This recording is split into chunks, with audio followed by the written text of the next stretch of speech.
law, the planetary motion has been observed by astronomers since ancient times. Before Galileo, all observation of the planet's position were made with naked eyes. By the 16th century, a lot of data were available about the planetary position and motion. मतलब क्या, सब लोगों ने naked eye से ही decide करके बताया था ऐसा होता है. और 16th सेंचुरी के पहले बहुत सारे इंफॉर्मेशंस थे हमारे पास. Johannes Kepler studied these data. He noticed that the motion of the planet follows certain law. उन्होंने क्या नोटिस किया, ये जो प्लैनेटरी मोशन है इसका कुछ पर्टिकुलर लॉ है. He stated 3 laws describing the planetary position. These are known as Kepler's law, which are given below. Kepler ने क्या लिखा कि प्लैनेट जो मोशन होता है उसका एक पर्टिकुलर लॉ है. और ये लॉ जो है इसने क्या बताया कि ये जो लॉ है ये 3 लॉ है. ठीक है, let's go ahead. Do you know, look at this, do you know an ellipse is a curve obtained when a cone is cut in an inclined path. देख रहे हो तुम लोगों ने पढ़ा है कोन ना, ये कोन है और इसको ऐसा कट किया, देख रहे हो इंक्लाइंड पाथ में. तो इसको ऐसा कट करने के बाद ये देख रहे हो ये कट देखने के बाद क्या हुआ, एक एलिप्स बनता है. इसको हम बोलते हैं एलिप्स. मतलब वो पूरा सर्कल नहीं, वो ऑब्लिकली जाता है. नाउ क्या बोल रहा है, इट हैज 2 फोकल पॉइंट्स. इसका क्या है, 2 फोकल पॉइंट्स है, एक F1 और एक F2. देखो इधर दिया है F1 और F2. इसका कितना फोकल पॉइंट है, 2 फोकल पॉइंट है, एक F1 दूसरा F2. ठीक है, from every point on the curve is constant. क्या बोल रहे हैं, नहीं, it has 2 focal point. The sum of the distance of the 2 focal point, दोनों का डिस्टेंस F1 प्लस F2 का जो डिस्टेंस है बराबर है दोनों फोकल पॉइंट का. The sum of the distance of the 2 focal point from every point on the curve is constant. इसका सम ऑफ फोकल पॉइंट किसी भी जगह से करेंगे वो कांस्टेंट ही आएगा, हमेशा कांस्टेंट आएगा. तो ये लॉ है, क्या है. नाउ फॉर एग्जांपल A से B तक का हम लोग लेते हैं. तो A से F1, देख रहे हो AF1, देखो AF1 प्लस A से F2, 2 मेजरमेंट लिया. वैसा B से F1 और B से F2, वैसा ही C से F1 और C से F2, it is always equal. ये किसने बताया, केपलर ने बताया. Where A, B, C are the 3 distinct points on the ellipse. मतलब ये एलिप्स जो है इसमें एक पॉइंट है, एक पॉइंट A है, एक पॉइंट B है, एक पॉइंट C है और 2 फोकल पॉइंट है F1 और F2. सो अभी A से F1 और F2 को ड्रॉ करो तो AF1 plus AF2 is equal to BF1 plus BF2 is equal to CF1 plus CF2.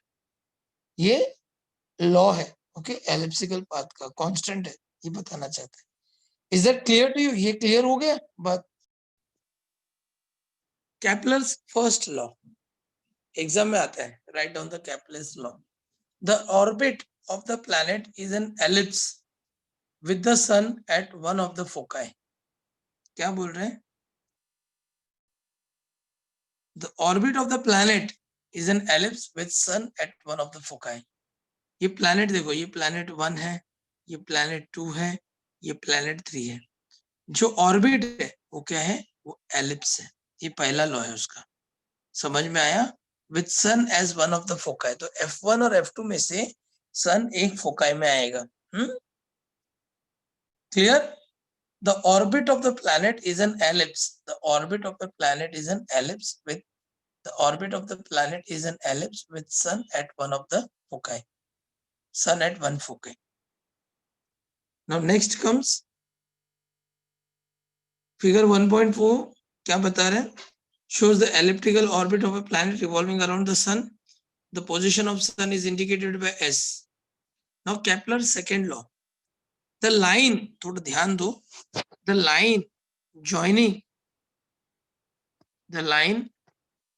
the planet and the sun sweep equal areas in equal time interval. क्या बोल रहे हैं? ए से बी में जब प्लैनेट गया, किधर गया? ए से बी में, तो सन के साथ एक ट्रायंगल बनाया, एक कुछ एरिया बनाएगा इधर, एरिया ऑफ ट्रायंगल, बराबर है? अच्छा, और क्या बोल रहे हैं? सी से डी में जब गया वो, ये डिस्टेंस कवर किया सी से डी में, तो यहाँ पे आएगा एरिया ऑफ ट्रायंगल, यहाँ पे था एस ए बी, यहाँ पे रहेगा एस सी डी। ओके, वैसे ही एस से ई और एफ में जब बनाएगा वो, एस से ई एंड एफ, तो इसका area of triangle S E F, बराबर है? तो तीन ट्रायंगल के एरिया है।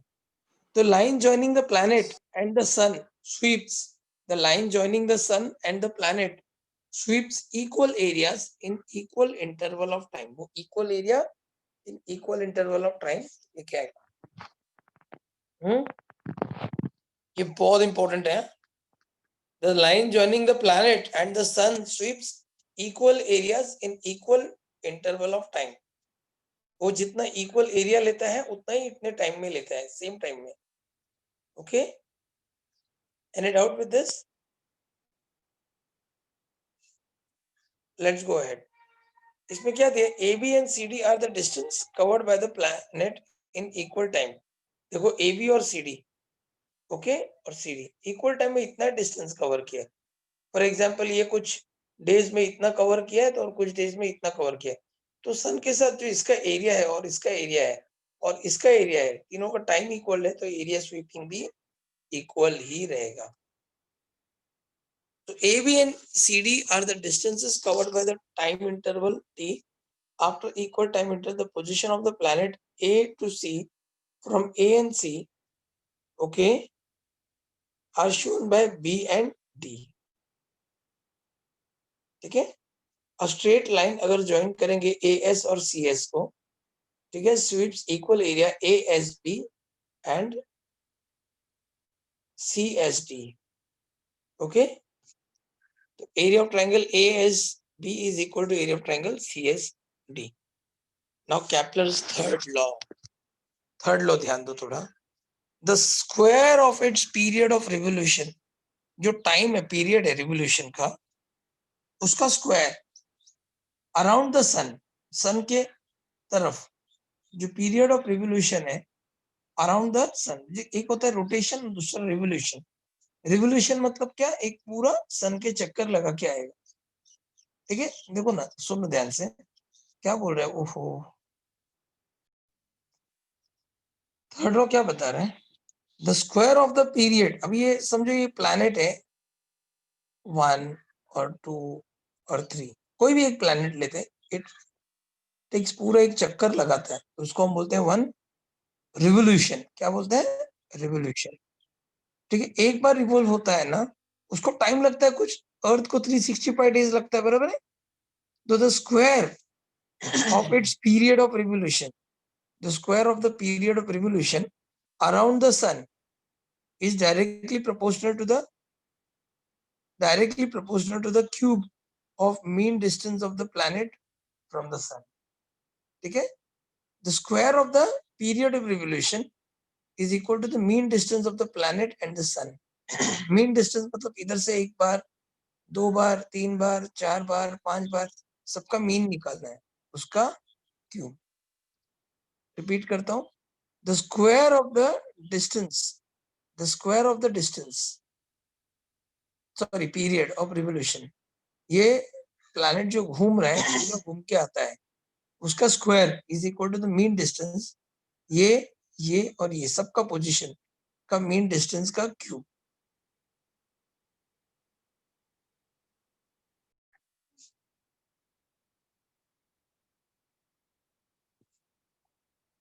If AB and CD are the distance covered by the planet, वो हो गया, सॉरी, तो thus if R is a average distance of the planet from the sun, and t is a period, then t square is proportional to directly proportional to r cube. So t square upon r cube is equal to constant.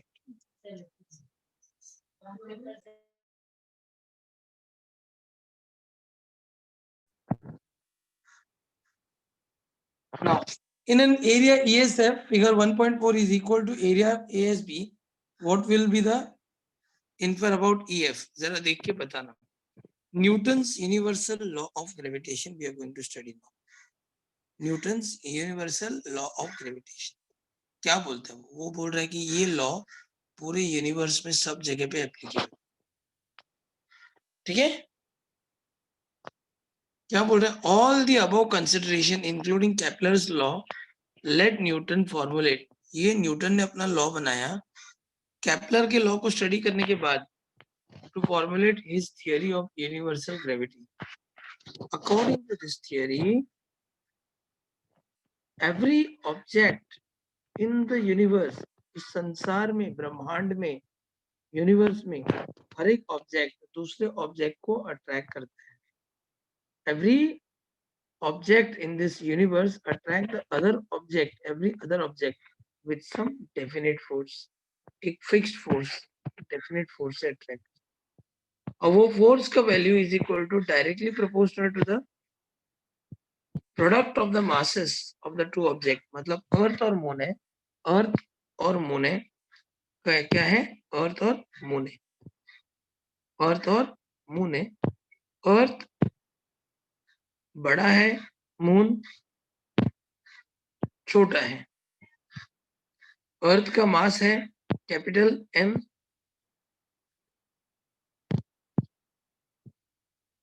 Capital M, और moon का मास है small M. तो इन दोनों के बीच में एक force है of attraction. ये फोर्स ऑफ अट्रैक्शन कितना है?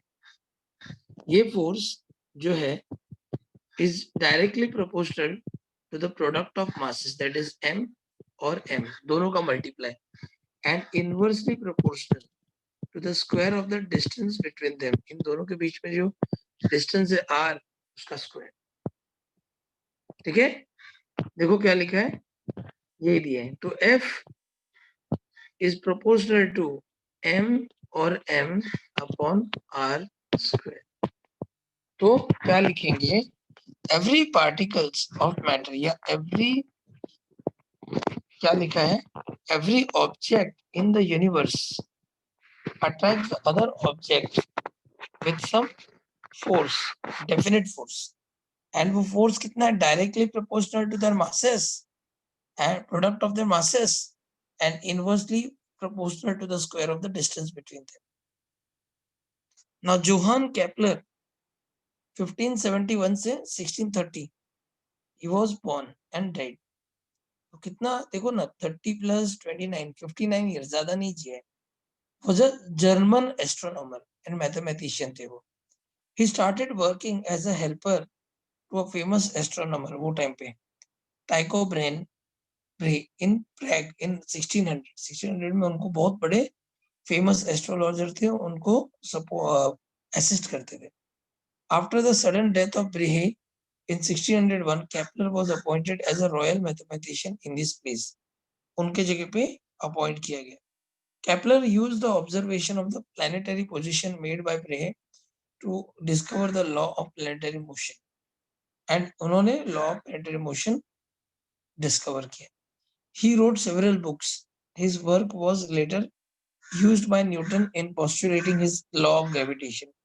उनका वर्क किसने यूज किया? बाद में न्यूटन ने यूज किया एंड लॉ ऑफ ग्रेविटेशन बनाया.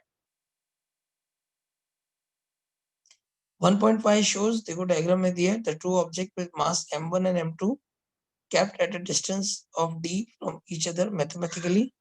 f is proportional to, देखो लिखा है नीचे m1 m2 दिया है ना, f is proportional to m1 upon m2, m1 m2 upon d square. तो f is equal to g m1 m2 upon d square. What is the g?